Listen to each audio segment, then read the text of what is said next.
Hi friends, Madrasi स्वाद में आपका स्वागत है। आज हम बनाएंगे धनिया पत्ते की चटनी। इसे हम दो तरीके से बनाएंगे।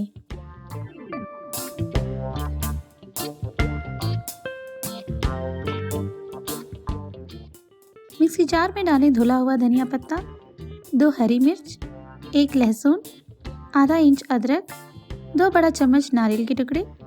मैंने इसका छिलका निकाल दिया है। आप चाहे तो इसके ब्राउन छिलके के साथ ऐड कर लें। अब डालें 1 बड़ा चम्मच रोस्टेड चना दाल और 1 से 2 बड़ा चम्मच पानी डाल के स्मूथ पेस्ट होने तक पीस लें। अगर चटनी गाढ़ी और ड्राई लगे तो थोड़ा और पानी ऐड करके पीस लें।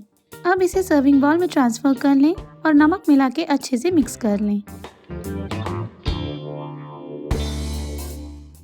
तड़के के लिए 1 छोटा चम्मच तेल गरम कर लें। अब डालें थोड़े सरसों के दाने और इन्हें स्पटर होने दें। अब डालें कड़ी पत्ता, 1 सूखी लाल मिर्च और कड़ी पत्ते के क्रिस्प होने तक भून लें। अब इस तड़के को चटनी के ऊपर डाल लें।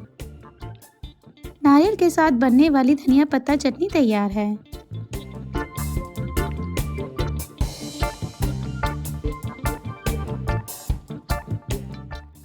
धनिया पत्ते को धो के एक्सेस पानी को ड्रेन कर लें। पैन में 1 छोटा चम्मच तेल गरम कर लें। उसमें डालें 1/4 छोटा चम्मच उड़द दाल और इसके लाइट गोल्डन ब्राउन होने तक फ्राई कर लें। अब डालें धनिया पत्ता, 2 हरी मिर्च और धनिया पत्ते के सिकुड़ने तक फ्राई कर लें। स्टोव को स्विच ऑफ करके इसमें डालें स्वाद अनुसार नमक, थोड़ी इमली।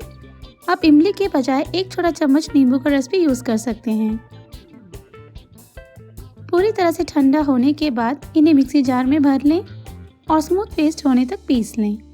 आप इसे ऐसे ही सर्व कर सकते हैं या फिर पहले की चटनी की तरह तड़का ऐड कर लें। इडली या डोसे के साथ सर्व करें। अदरक और लहसुन चटनी में फ्लेवर और टेस्ट देता है। अगर आप इन 2 इंग्रेडिएंट्स को यूज नहीं करना चाहते हैं तो इन्हें स्किप करके और फ्लेवर के लिए हींग ऐड कर लें।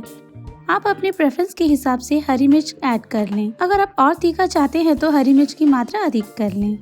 आप इसमें थोड़ा गुड़ भी डाल सकते हैं। ये इमली के खट्टेपन को बैलेंस कर देता है। अगर आपको ये रेसिपी पसंद आई है तो इस वीडियो को लाइक करें और मद्रासी स्वाद चैनल को सब्सक्राइब करना ना भूलें। धन्यवाद।